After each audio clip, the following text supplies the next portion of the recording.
Mummy papa 11 बजे की गाड़ी से आ रहे हैं। फ़ोन की घंटी तो सुनी मगर आलस की वजह से रजाई में ही लेटी रही। उसके पति राहुल को आखिर उठना ही पड़ा। दूसरे कमरे में पड़े फ़ोन की घंटी बजती ही जा रही थी। इतनी सुबह कौन हो सकता है जो सोने भी नहीं देता। इसी चिड़चिड़ाहट में उसने फ़ोन उठाया। हेलो कौन? तभी दूसरी तरफ से आवाज़ सुन सारी नींद खुल गई। नमस्ते पापा। बेटा बहुत दिनों से तुम्हें मिले नहीं, सो हम दोनों 11 बजे की गाड़ी से आ रहे हैं। दोपहर का खाना साथ में खाकर हम 9 बजे की गाड़ी वापस लौट जाएंगे। ठीक है। हाँ पापा, मैं स्टेशन पर आपको लेने आ जाऊंगा। फ़ोन रख कर वापस कमरे में आकर उसने रचना को बताया कि मम्मी पापा 11 बजे की गाड़ी से आ रहे हैं और दोपहर का खाना हमारे साथ ही खाएंगे। रजाई में घुसी रचना का पारा एकदम 7वें आसमान पर चढ़ गया। कोई इतवार को भी सोने नहीं देता। अब सबके लिए खाना बनाओ, पूरी नौकरानी बना दिया है। गुस्से से उठी और बाथरूम में घुस गई। राहुल हक्का बक्का हो उसे देखता ही रह गया। जब वो बाहर आई तो राहुल ने पूछा, क्या बनाओगी? गुस्से से भरी रचना ने तुनक के जवाब दिया, अपने को तल के खिला दूंगी। राहुल चुप रहा और मुस्कुराता हुआ तैयार होने में लग गया। स्टेशन जो जाना था। थोड़ी देर बाद गुस्सेल रचना को बोलकर वो मम्मी पापा को लेने स्टेशन जा रहा है। वो घर से निकल गया। रचना गुस्से में बड़बड़ाते हुए खाना बना रही थी। दाल सब्जी में नमक मसाले ठीक हैं या नहीं के परवाह किए बिना बस करची चलाई जा रही थी। कच्चा पक्का खाना बना बेमन में पराठे तलने लगी, तो कोई कच्चा तो कोई जला हुआ। आखिर उसने सब कुछ ख़त्म किया।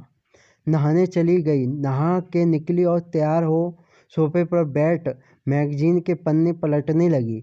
उसके मन में तो बस यह चल रहा था कि सारा संडे खराब कर दिया। बस अब तो आए खाएं और वापस जाएं। थोड़ी देर घर की घंटी बजी, थोड़े तो बड़े बेमन से उठी और दरवाज़ा खोला। दरवाज़ा खोलते ही उसकी आंखें हैरान से फटी रह गईं और मुंह से एक शब्द भी नहीं निकल सका। सामने राहुल के नहीं, उसके अपने मम्मी पापा खड़े थे, जिन्हें राहुल स्टेशन से लाया था।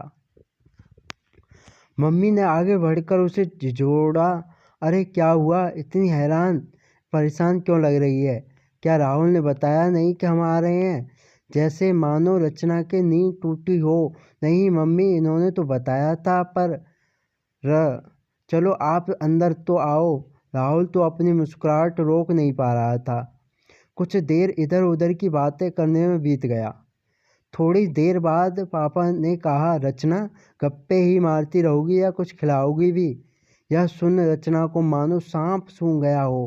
क्या करती बेचारी को अपने हाथों से ही बनाए अंध पक्के और जले हुए खाने को परोसना पड़ा।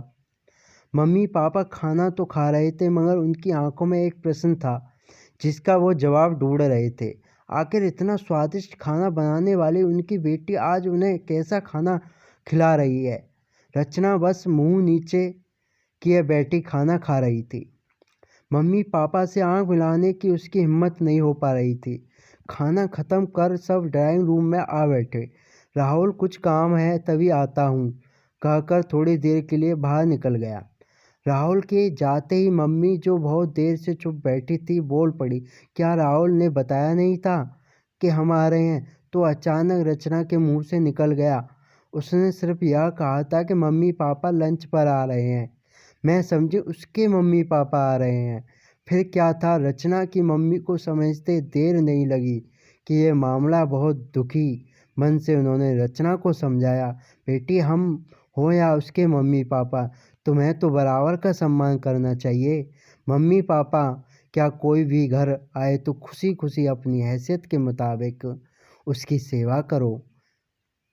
बेटी जितना किसी को सम्मान दोगी उतना ही तुम्हें ही प्यार और इज्जत मिलेगी। जैसे राहुल हमारी इज्जत करता है उसी तरह तुम्हें भी उसके माता पिता और संबंधियों की इज्जत करनी चाहिए। रिश्ता कोई भी हो, हमारे या उसका, कभी फ़र्क नहीं करना।